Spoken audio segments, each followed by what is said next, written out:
Bank customers nationwide are reporting an increase in scam calls. People have been reported to pose as bank employees, even claiming to be from your bank's fraud department. Here to help prevent you from becoming a victim is Aaron Fernandez, Vice President and Interim Branch Banking Market Manager with Central Pacific Bank. Aloha, good morning, Aaron. Thanks so much for stopping by with us. Good morning. Thanks for having me. So what are some recent fraudulent attempts that you folks are noticing? Yeah, a big one right now is spoofing and imposter scams. That's where fraudsters will pretend to be a trusting agency, like a government agency, delivery company, and even a bank.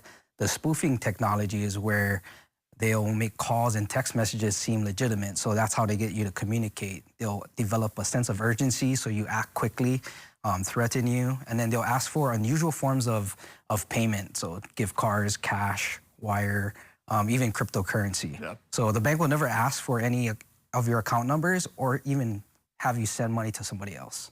Yeah, what are some of the red flags that people should be on the lookout for? Yeah, red flags is, of course, they'll create a sense of urgency. They'll threaten you or even make big promises to you. That way you act quickly without thinking. Second red flag would be unusual payment methods, so cash, gift cards, wires, even cryptocurrency. And the third is when they ask for personal information. Any of your personal information as far as social security number, your debit card PIN number or account number, the bank will never ask for those type of information if we call you. And the last one would just be errors, spelling errors in text messages or emails.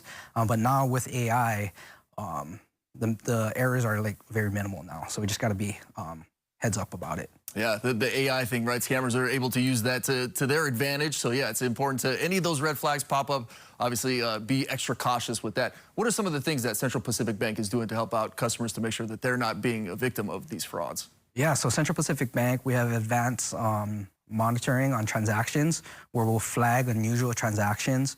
We also have real-time alerts where any debits from your credit card or debit card will flag you so you can say if it's a legitimate transaction or not. And of course, we do a lot of education, which is why we do interviews like this. We post on our online on our sites and on social media of prevention tips of how to not get frauded. Another way that they do so, obviously calling, right? But emailing, text messaging, etc. What are some of the ways people can avoid clicking on some sort of fraudulent link? The big one is called phishing. It's where they'll send emails out that'll look kind of legitimate, and they have a link on there. Once you click on that link, they can get a hold of your device and take personal information. A second form of that is smishing, which is a texting version of phishing. They also will try to create pop-up ads, message you via social media, or even have QR codes. Anything that is unsolicited, I would advise people not to click on. That way, their information doesn't get stolen from these fraudsters. I know I've gotten a bunch of those. It's usually like a big charge on your account, right? Yeah. I remember I got one from Uber that looked legit. I didn't even have an Uber account, so that was a red flag for me right away. Definitely. But again, they make it look very realistic, so always be diligent. If somebody suspects that they've become a victim of fraud, what should the next steps be? Fraud would be act as fast as possible. Never call the number back or redial the number that they left for you on your voicemail. Call the number on the back of your debit card. Call the bank so we can freeze your accounts. That way, no fraudulent charges come out automatically.